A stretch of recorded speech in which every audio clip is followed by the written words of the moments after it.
So my whole life, I've loved learning. I've loved taking on challenges in academia and everything.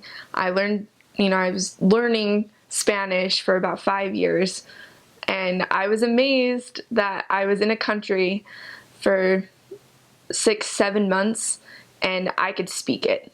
I could understand it. I could move a conversation in a foreign language, where I'd never been able to do that before. Slovene it's a beautiful language. It's very melodious, if you will.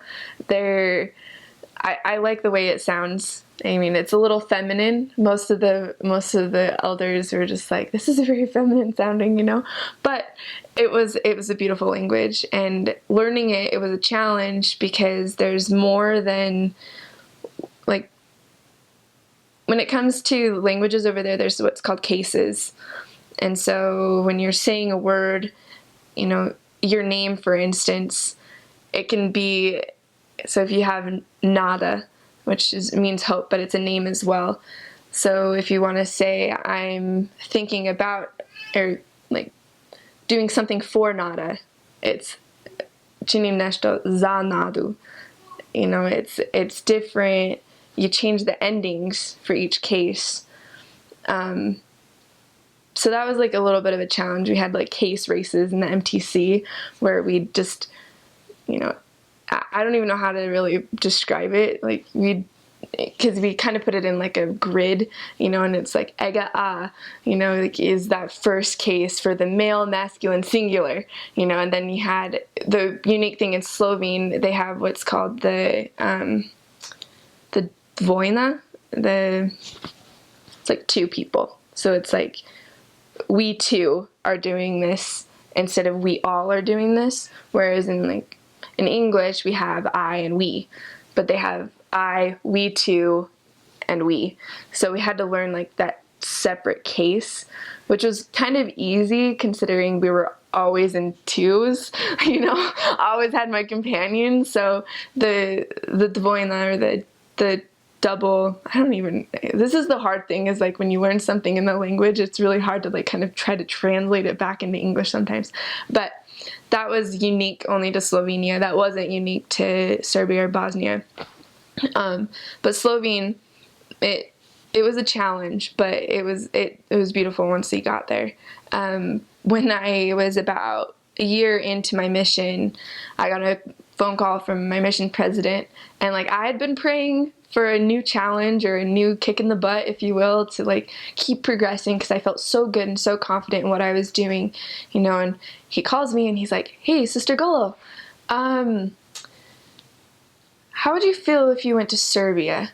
And I'm like, it's a different country, right? And he's like, yeah, it's a different country. And I'm like, in a different language, right? Yep. So think about that. Get back to me. I'm like, well, of course I'm going to say yes. Like, and like, if this is what you're feeling, like, I know that like my heart just wants to be where I need to be.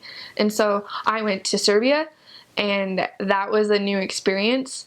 I try to like compare the two languages because people were like, what are the main differences?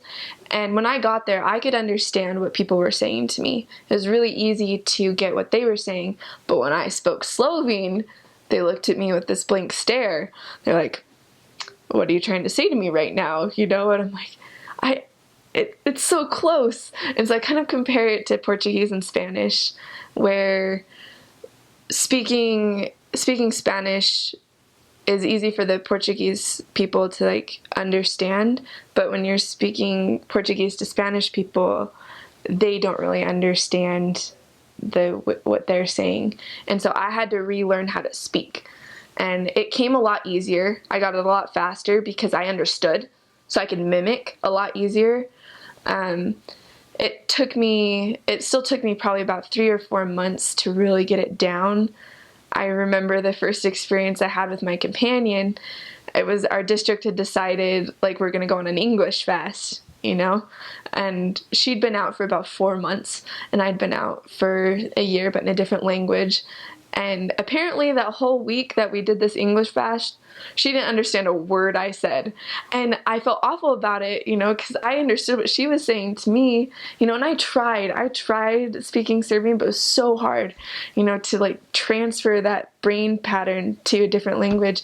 And when we finished the English fast, she's like, I didn't get anything. And I'm like, why didn't you just tell me, like, if we needed to understand things, She's like, but we were trying to be, like, really good. And she was super diligent about, like, being on that English fast, and, like, it got progressively better, and she helped me out a lot. And I had to learn Cyrillics, which is just the way the letters look, So in Slovene, it was just normal, like, A, B's, and C's. So the Cyrillic language, I don't know if you can like see this very well, it looks a lot different than like normal letters, this is Slovene, and like I just had to learn how to read again.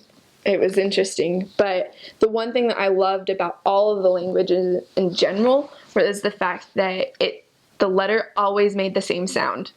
In English, you get kind of confused because you're like, does that make it E noise or an A noise, or but the letters in these languages, they always meant the same thing.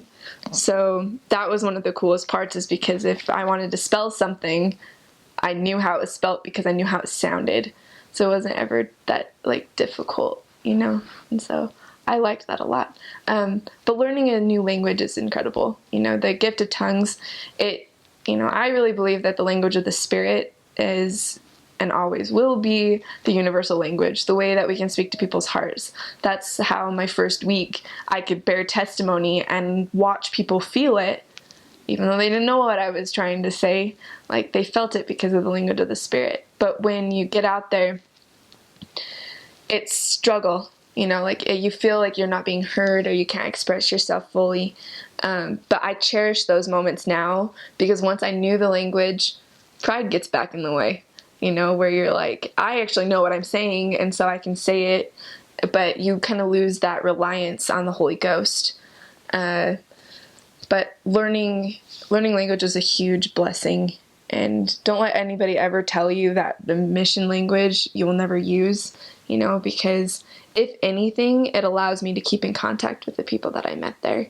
Even if I don't get any other opportunities in my life to use Serbian, like, it will always matter the fact that I can be there for them if they want to talk to me. So